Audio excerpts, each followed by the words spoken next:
നമസ്കാരം എല്ലാ മലയാളി വാർത്താ പ്രേക്ഷകർക്കും സ്വാഗതം. കഴിഞ്ഞ ദിവസങ്ങളൊക്കെ നമ്മൾ ചോദിക്കുകയായിരുന്നു പത്മകുമാറിലെ അറസ്റ്റ് അവസാനിച്ചു, ഇനി അടുത്ത ആരുടെ അറസ്റ്റാണ്? ഇന്ന് നിർണായകമായ ഒരു നീക്കം SITയുടെ ഭാഗത്തു നിന്നുണ്ടായിരിക്കുന്നു. അതായത് മുൻ അഡ്മിനിസ്ട്രേറ്റീവ് ഓഫീസറിനെ അറസ്റ്റ് ചെയ്തിരിക്കുകയാണ്. അപ്പോൾ SIT വീണ്ടും അന്വേഷണം കടുപ്പിക്കുകയാണ് എന്ന് തന്നെ നമുക്ക് മനസ്സിലാക്കാൻ സാധിക്കുന്നു, അല്ലേ? അതെ, തീർച്ചയായിട്ടും. തെരഞ്ഞെടുപ്പിന് ശേഷം പത്മകുമാറിൽ വന്നിരിക്കുന്ന, തെരഞ്ഞെടുപ്പിന് മുന്നേ തന്നെ പത്മകുമാറിൽ വന്നിരിക്കുന്ന അന്വേഷണം എന്തുകൊണ്ട് ഒരു ഇഞ്ച് നീങ്ങുന്നില്ല എന്നുള്ള ഒരു സംശയം ഉണ്ടായിരുന്നു. കാരണം SITക്ക് നല്ല രീതിയിൽ പ്രഷറുണ്ട് എന്ന് VD സതീശൻ അടക്കം പറഞ്ഞിരുന്നു. പിന്നീട് അത് മുന്നോട്ട് പോകാതിരിക്കും ഹൈക്കോടതി കൃത്യമായിട്ട് തെളിവുകൾ കൊടുക്കണം. അല്ലെങ്കിൽ ഹൈക്കോടതി ഇന്നലെ ഒരു പരാമർശം നടത്തിയിരുന്നു. ഈ കട്ടിളപ്പാളി അടക്കമുള്ള ഇത് സ്വർണ്ണമാണോ എന്നുള്ളത് തെളിവുകൾ എവിടെ? വലിയൊരു ചോദ്യമാണ്, വലിയൊരു വിമർശനമാണ് കോടതി SITയോടും സർക്കാരിനോടും ചോദിച്ചിരിക്കുന്നത്. ഇതിൻ്റെ തെളിവ്, അതായത് 98-ൽ വിജയമല്യ കൊടുത്ത സ്വർണത്തിന് തെളിവില്ല. കാരണം അത് പലതും അട്ടിമറി ചെയ്യപ്പെട്ടു എന്നുള്ളതാണ് പുറത്തു വരുന്ന വിവരങ്ങൾ. കാരണം അതിൻ്റെ രജിസ്റ്റർ ഇല്ല, അതിൻ്റെ മറ്റുള്ള ഒന്നും തന്നെയില്ല. അങ്ങനെയാണെങ്കിൽ അത് കൊടുത്തതായിട്ട് തെളിവില്ലെങ്കിൽ വാസു അടക്കം പറഞ്ഞു ഇത് ചെമ്പെന്ന് എഴുതി വെച്ചു, ചെമ്പായിരുന്നു എന്നുള്ളത്. അപ്പോൾ വാസുവിനെ അടക്കം വെറുതെ വിടാനാണ് സാധ്യത. കാരണം ഈ സ്വർണമാണ് എന്നുള്ളത് മൊഴിയല്ലാണ്ട് മറ്റൊരു രീതിയിലും തെളിവുകളില്ല. വിജയമല്യ കൊടുത്തതിന് തെളിവില്ല, സ്വർണം പൂശിയതിന് തെളിവില്ല, യാതൊന്നുമില്ല. അപ്പോൾ പിന്നെ എങ്ങനെയാണ് ഇത് സ്വർണ്ണപ്പാളിയാണ് എന്നുള്ളത് വാദിക്കാൻ പറ്റുന്നത്? ഞാൻ ആൻസിയോട് പറയാം, ആൻസി ഇട്ട ഡ്രസ്സിന്റെ വില വെറും 100 രൂപയേ ഉള്ളൂ. ആൻസി എന്നോട് പറയാം, അല്ല ചേച്ചി ഞാൻ ഇത് 2000 രൂപയ്ക്ക് വാങ്ങിയതാണ് എന്ന് പറഞ്ഞ് ഞാൻ പറയാം, എനിക്ക് തെളിവ് തരൂ. ഇല്ല ചേച്ചി, ഞാൻ പണ്ട് വാങ്ങിയല്ലേ, എൻ്റെ കയ്യിൽ റെസിപ്റ്റ് ഒന്നുമില്ല. എങ്കിൽ ആ കടയിൽ നിന്ന് പോയി എടുക്കുക. അപ്പം പറയാ, ഇല്ല അന്ന് എനിക്ക് ഇത് അവർക്ക് എടുക്കാൻ പറ്റില്ല, അല്ലെ അവരുടെ നിന്ന് മിസ്സായിപ്പോയി എന്ന് പറഞ്ഞു കഴിഞ്ഞാൽ ഈ 2000 രൂപയുടെ ഡ്രസ്സിനുള്ള തെളിവുണ്ടോ? ഇല്ല. ഞാൻ പറയും 100 രൂപ തന്നെയാണ്. എനിക്ക് എങ്ങനെ പറയാൻ പറ്റൂ? തെളിവുകൾ വേണമല്ലോ. തെളിവുകൾ ഇല്ലാണ്ട് കോടതിക്ക് എങ്ങനെയാണ് ഒരാളെ ശിക്ഷിക്കാൻ പറ്റുന്നത്? ഇതാണ് ഇപ്പോഴത്തെ അവസ്ഥ. ശബരിമല വിഷയത്തിൽ പല ഈ പറയുന്ന എത്രയോ ആൾക്കാർ കൊടുത്തതിൻ്റെ എന്തൊക്കെ, ഞാൻ പറയും ഇത് മാത്രമല്ല, പലതിനും രജിസ്റ്റർ ഇല്ല, തെളിവുകളില്ല എന്നുള്ളതാണ്. അപ്പോൾ ഈ കൺമുന്നിലുള്ള ദ്വാരപാല ശില്പത്തിനും കട്ടളപ്പാളിക്കും ശ്രീകോല് നന്നാക്കിയതിനും അല്ലെങ്കിൽ വിജയമല്യ കൊടുത്ത സ്വർണത്തിനും ഇതിനൊന്നും കൊണ്ടുപോയതിനും വന്നതിനും തെളിവില്ലെങ്കിൽ വാസു അടക്കം പത്മകുമാർ അടക്കം ഫ്രീ ആയിട്ട് ഇപ്പം ജയിലിൽ നിന്ന് ഇറങ്ങും. അത് കോടതി പെനങ്ങാന്ന് ചോദിച്ച ആ ചോദ്യം വലിയ നിർണായകമാണ്. ഇത്തരത്തിലേക്കാണ് കേസ് പോകുന്നത്, ഇതിനെ പിടിച്ചു കെട്ടുക എന്നുള്ള ഒരു നിർദ്ദേശം കൂടിയാണ് SITക്ക് കൊടുത്തിരിക്കുന്നത്. ഇനിയിപ്പോൾ അതിന് വേണ്ടിയിട്ടുള്ള പരക്കം പായലുകളാണ് SIT നടത്തിക്കൊണ്ടിരിക്കുന്നത്. കാരണം അതുകൊണ്ടാണ് പിണറായി വിജയനടക്കം ME ഗോവിന്ദനടക്കം സാമട്ടിൽ പത്മകുമാറിനെ ഒന്നും ചെയ്യാതെ ഇപ്പോഴും അവരുടെ കമ്മിറ്റിയിൽ ഉൾപ്പെടുത്തിക്കൊണ്ട് CPMന്റെ പ്രതിനിധികളെന്നുള്ള രീതിയിൽ അവരെ നിർത്തിയിരിക്കുന്നത്. കാരണം അവർക്കറിയാം ഇതൊന്നും വില പോകില്ല എന്ന്. കാരണം എല്ലാം തെളിവുകൾ നഷ്ടപ്പെട്ടു. ഇത് എവിടെയാണ് നഷ്ടപ്പെട്ടത്? നമുക്കറിയാം SIT പല തവണ ഇവരോട് ഇതിൻ്റെ ബുക്ക് രജിസ്റ്ററുകൾ എല്ലാം ചോദിച്ചു, അല്ലേ? അന്നൊന്നും കൊടുത്തില്ല. ഒരുപാട് താമസം വന്നു, അവസാനമാണ് കൊടുത്തത്.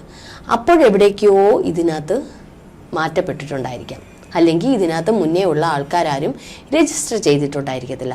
ഏതായാലും നമുക്കറിയാം പലപ്പോഴും സെക്രട്ടേറിയറ്റിൻ്റെ ഒരു ഭാഗം തീ കത്തുന്നത് കണ്ടിട്ടുണ്ട്, പല സന്ദർഭങ്ങളിലും ക്ലിഫ് ഹൗസിൻ്റെ ഭാഗങ്ങൾ തീ കത്തുന്നതൊക്കെ കണ്ടിട്ടുണ്ട്, ചെതലരിക്കുന്നത് കണ്ടിട്ടുണ്ട്. അപ്പം ഇതൊക്കെ പിണറായി സർക്കാരിൻ്റെ കാലത്ത് ഇങ്ങനെ ചെതലരിക്കാനും തീ കത്താനും രജിസ്റ്റർ ബുക്ക് കാണാതിരിക്കാനും ഒക്കെ സാധ്യതയുണ്ട്. അപ്പോൾ ഈ ശബരിമല വിഷയവും ഇപ്പോൾ അത്തരത്തിലേക്കാണ് പോയത്. പക്ഷേ ഇന്ന് വലിയ നിർണായകമായിട്ടുള്ള നീക്കമാണ് നമ്മുടെ പ്രതിപക്ഷം എടുത്തിരിക്കുന്നത്. പ്രതിപക്ഷം വളഞ്ഞിട്ടിപ്പോൾ ഇട്ടേക്കുവാണ് CPMനെ. ഇന്നലെ രമേശ് ചെന്നിത്തല ഒരു മൊഴി കൊടുത്തു, അല്ലേ? തെരഞ്ഞെടുപ്പുമായി ബന്ധപ്പെട്ട് രമേശ് ചെന്നിത്തല ഒരു വെളിപ്പെടുത്തൽ നടത്തുന്നു. എന്റെ പക്കൽ തെളിവുകളുണ്ട്, അന്താരാഷ്ട്ര ബന്ധമുണ്ട്. തെളിവുകളില്ല, പക്ഷെ എനിക്ക് ഞാൻ അറിഞ്ഞ വിവരങ്ങൾ പറയുന്നു എന്നാണ് പറഞ്ഞത്. അതായത് അത് തെളിവാണല്ലോ. അതായത് എനിക്ക് ഇത് അന്താരാഷ്ട്ര ബന്ധം, ശബരിമലയിലെ സ്വർണം പോയതിന്റെ പല കാര്യങ്ങളും എനിക്കറിവുണ്ട്. അതിന്റെ ചില നിർണായകമായിട്ടുള്ള കാര്യങ്ങൾ എനിക്കറിയാം, അത് തെളിവാണ്. അപ്പോൾ മൊഴി നൽകാൻ ഡിലേ വന്നു. എന്നുവെച്ചാൽ തെരഞ്ഞെടുപ്പൊക്കെ കഴിഞ്ഞിട്ടാണ് SIT വിളിപ്പിച്ചത്. അവരുടെ പ്രഷർ വിളിപ്പിച്ച് രമേശ് ചെന്നിത്തല മൊഴി നൽകി. നമ്മളൊക്കെ അപ്പോൾ ആദ്യം വിചാരിച്ച് ഇതൊരു രാഷ്ട്രീയ പ്രചാരണമാണ്. ഞാൻ ചിന്തിച്ചോ രമേശ് ചെന്നിത്തല ചിലപ്പം VD സതീശൻ ഇടയ്ക്ക് കടാമ്പള്ളിക്ക് ഇട്ട് കുത്തിയാലോ, അതൊരു രാഷ്ട്രീയ പ്രചാരണം. പക്ഷേ രമേശ് ചെന്നിത്തല നൽകിയ മൊഴിയുടെ അടിസ്ഥാനത്തിൽ ആ വ്യവസായിയുടെ മൊഴിയെടുത്തു. നീണ്ട 3 മണിക്കൂറാണ് വ്യവസായിയെ ചോദ്യം ചെയ്തത്. ആ ചോദ്യം ചെയ്യൽ വളരെ നിർണായകമായിട്ടുള്ള തെളിവുകൾ ഇപ്പോൾ SITക്ക് കിട്ടിയിരിക്കുകയാണ്. വളരെ നിർണായകമായിട്ടുള്ള തെളിവുകൾ. വളഞ്ഞിട്ട് പ്രതിപക്ഷം UDF ഉണർന്നെഴുന്നേറ്റ് ശബരിമല വിഷയം അവർ വളഞ്ഞിട്ട് പിടിച്ചിരിക്കുകയാണ്. VD സതീശൻ കടകംപള്ളിക്കെതിരെ കഴിഞ്ഞ 2 മാസം മുമ്പ് ഒരു ഇത് കൊടുത്തിരുന്നു. കടകംപള്ളി എന്നെ മാനനഷ്ട കേസിന്, അതായത് VD സതീശൻ ശബരിമല കൊള്ള നടത്തി എന്നുള്ള കള്ളൻ എന്ന് തന്നെ വിളിച്ചുകൊണ്ട് ശബരിമല കൊള്ള നടത്തിയെന്നും പറഞ്ഞുകൊണ്ട് എന്നെ ഇതിനകത്ത് പിടിച്ചു കേസ് കൊടുത്തു. മാനനഷ്ട 2 കോടിക്ക് കൊടുത്തു. പിന്നീട് അത് 10 ലക്ഷമാക്കി. അത് ഇന്ന് VD സതീശൻ പറയും മാനത്തിന് വില 10 ലക്ഷത്തിലോട്ട് താന്നു പോയെന്ന് തിന്നു. അപ്പോൾ അന്ന് നമ്മൾ വിചാരിച്ചു VD സതീശൻ വെറുതെ കടകംപള്ളിക്ക് ഇട്ട് കൊടുത്തയാന്ന്. പക്ഷെ അല്ല. ഇന്നലെ രമേശ് ചെന്നിത്തല കൊടുത്ത മൊഴി, അതായത് അന്താരാഷ്ട്ര ബന്ധമുണ്ടെന്നും VD സതീശൻ പറഞ്ഞില്ലേ ഇത്തരത്തിൽ പുറത്തേക്ക് പോയിട്ടുണ്ട്, അതിന് കൂട്ടുനിന്ന കടകംപള്ളിയാണ്. കാരണം ഈ ഒരു വസ്തു പുറത്തേക്ക് പോയിട്ടുണ്ട്. കാരണം ഇതിന് സ്വർണത്തിന്റെ മൂല്യമല്ല, ഈ ചില ക്ഷേത്രങ്ങളുമായിട്ടൊക്കെ ബന്ധപ്പെട്ട ആന്റിക് പീസുകൾക്കൊക്കെ കോടികളുടെ മൂല്യമുണ്ട്. അത് വിദേശത്തേക്ക് കടന്നുപോയാൽ സ്വർണത്തിനേക്കാളും അപ്പുറം ഒരു മൂല്യമുണ്ട്. അത്തരത്തിൽ പല കാര്യങ്ങളും ശബരിമലയിൽ നിന്ന് പോയിട്ടുണ്ട്. കാരണം ഇതിന് മുന്നേ നമുക്കറിയാം ഒരു ഭാഗത്ത് ഇത്തരത്തിലുള്ള ശബരിമലയിലെ പല സ്വർണങ്ങളും അതും ഇതുമൊക്കെ സൂക്ഷിക്കാൻ സ്ട്രോങ് റൂമിൽ പറ്റുന്നില്ല എന്ന് പറഞ്ഞുകൊണ്ട് അന്ന് പലതും വിറ്റിരുന്നു, അതായത് ലേലം ചെയ്ത് വിറ്റിരുന്നു. തുച്ഛമായ വിലയ്ക്കാണ് പോയിരിക്കുന്നത്.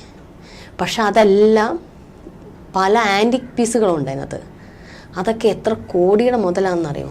എന്തൊക്കെ പോയിട്ടുണ്ടെന്ന് നമുക്കറിയില്ല, അതിൻ്റെ കൃത്യമായിട്ടുള്ള തെളിവുകളില്ല. ഇങ്ങനെ പലതും അവിടെ നിന്ന് വെച്ചു. അതിൻ്റെ പേരിൽ, ആ വ്യവസ്ഥിതി വെച്ചതിൻ്റെ പേരിൽ പലതും പോയി. അങ്ങനെയാണ് 2019 ഈ ശബരിമല ദ്വാരപാല ശില്പം അടക്കം പിന്നീട് ഇങ്ങോട്ടുള്ള ഇതിൻ്റെ എല്ലാം തുടർച്ച. അപ്പോൾ ഇത് കൃത്യമായിട്ട് രമേശ് ചെന്നിത്തലയ്ക്ക് അറിയാം. ചെന്നിത്തല അത് ആദ്യ കാലഘട്ടം മുതലേ അന്ന് പറഞ്ഞിട്ടുണ്ടായിരുന്നു. പക്ഷെ ഇപ്പം ഈ ഒരു സന്ദർഭത്തിൽ അദ്ദേഹം അത് വീണ്ടും എടുത്ത് ഉപയോഗിച്ചു. വ്യവസായിയെ ചോദ്യം ചെയ്യുന്ന നീണ്ട 3 മണിക്കൂർ ചർച്ചയിൽ പല നിർണായകമായിട്ടുള്ള തെളിവുകളും കിട്ടിയിട്ടുണ്ട്. മാത്രമല്ല ഇതിലെ ഒരു ഫോട്ടോഗ്രാഫർ ഉൾപ്പെട്ടിട്ടുണ്ട്. ഉണ്ണികൃഷ്ണൻ പോറ്റിയുടെ ഈ ഫോട്ടോഗ്രാഫറുടെയൊക്കെ നേതൃത്വത്തിൽ പല ദേവസ്വം ബോർഡ് അംഗങ്ങളും വിദേശ യാത്രകൾ നടത്തിയിട്ടുണ്ട്. അപ്പോൾ ഇതൊക്കെ SIT ഇപ്പോൾ നോട്ടമിട്ടു. ഇനി ഓരോരുത്തരെയും ചോദ്യം ചെയ്യുന്നപ്പോൾ മുൻ അസിസ്റ്റന്റ് ഓഫീസറിനെ അടക്കം ഇന്ന് അറസ്റ്റ് ചെയ്തിരിക്കുകയാണ്. അപ്പോൾ ഇതൊരു അപ്പോൾ VD സതീശൻ കടകംപള്ളിയുടെ നേർക്കിട്ട തെളിവുകളുണ്ട് എന്നുള്ളത് ഈ വ്യവസായി, അതായത് ഈ ഒരു അന്താരാഷ്ട്ര ബന്ധത്തിലൂടെ പോകുന്ന ഇത് ഒരിക്കലും ദേവസ്വം മന്ത്രി അറിയാതെ ഈ പരിപാടി ചെയ്തില്ല. ഇപ്പം മനസ്സിലായോ എങ്ങനെയാണ് കടകംപള്ളിക്ക് VD സതീശൻ ഇട്ടുകൊടുത്ത കൊട്ട്? കാരണം ദേവസ്വം മന്ത്രി അറിയാതെ ഒരിക്കലും ഒരു സാധനം പോലും പുറത്തേക്ക് പോവില്ല, പുറം ലോകം കാണില്ല.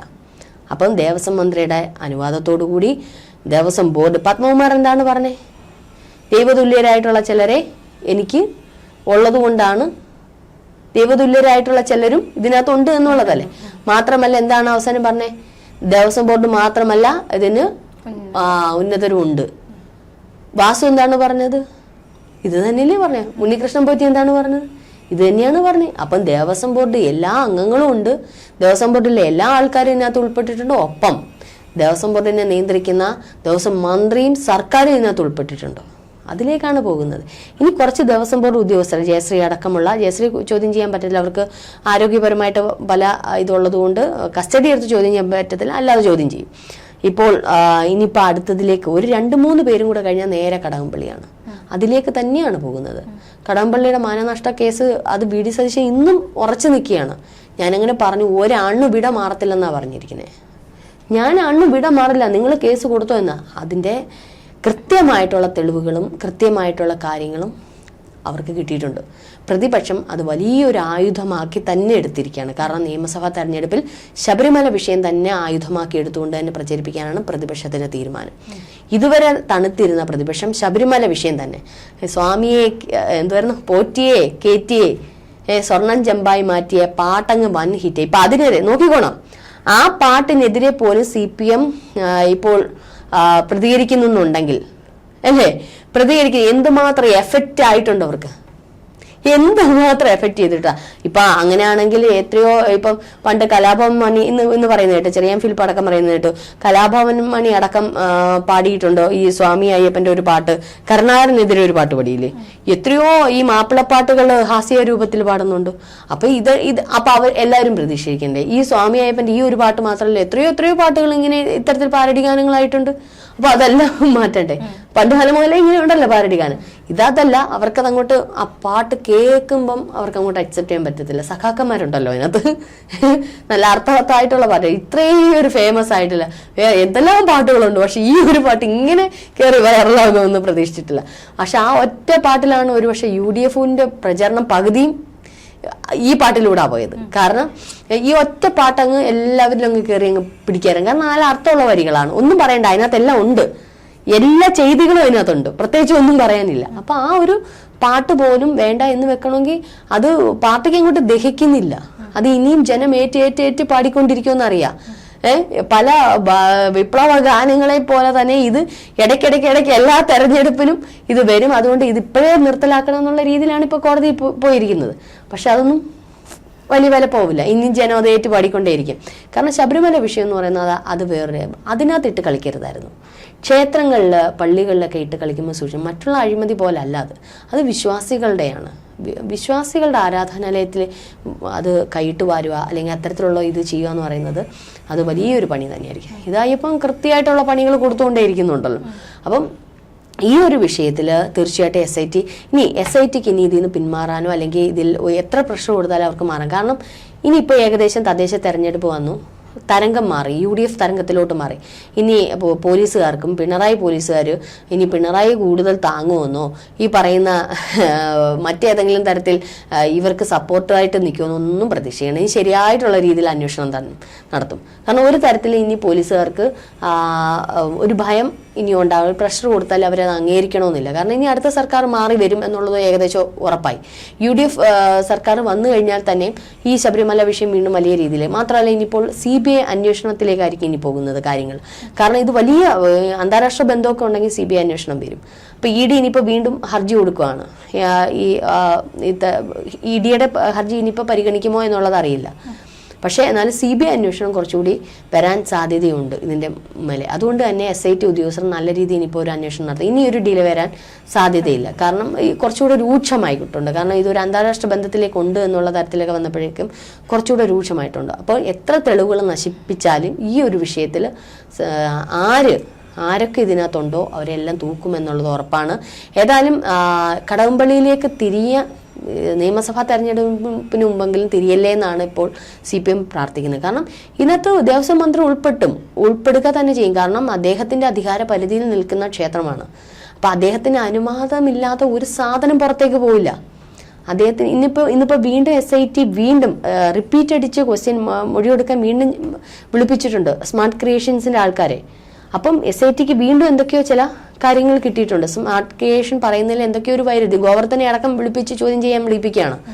അപ്പോൾ കുറച്ച് കാര്യമായിട്ട് ഊർജ്ജമായിട്ട് വീണ്ടും ഈ ശബരിമല വിഷയം ഒന്ന് ഉയർന്നു വന്നിട്ടുണ്ട്. അപ്പോൾ അത് ഇനി ഏത് ഘട്ടത്തിലേക്കാണ്, ആരൊക്കെയാണ് എന്നുള്ളതാണ് ഈ നോക്കിയിരുന്ന് കാണുന്നത്. ഏതായാലും വരും ദിവസങ്ങളൊക്കെ അന്വേഷണം പിടിമുറുക്കുകയാണ്, അന്വേഷണം ഊർജിതമാവുകയാണ്. ഇനി ആരൊക്കെ വീഴും, ഏതൊക്കെ ദൈവതുല്യരായ വ്യക്തികൾ വീഴുമെന്ന് കാത്തിരുന്ന് കാണും.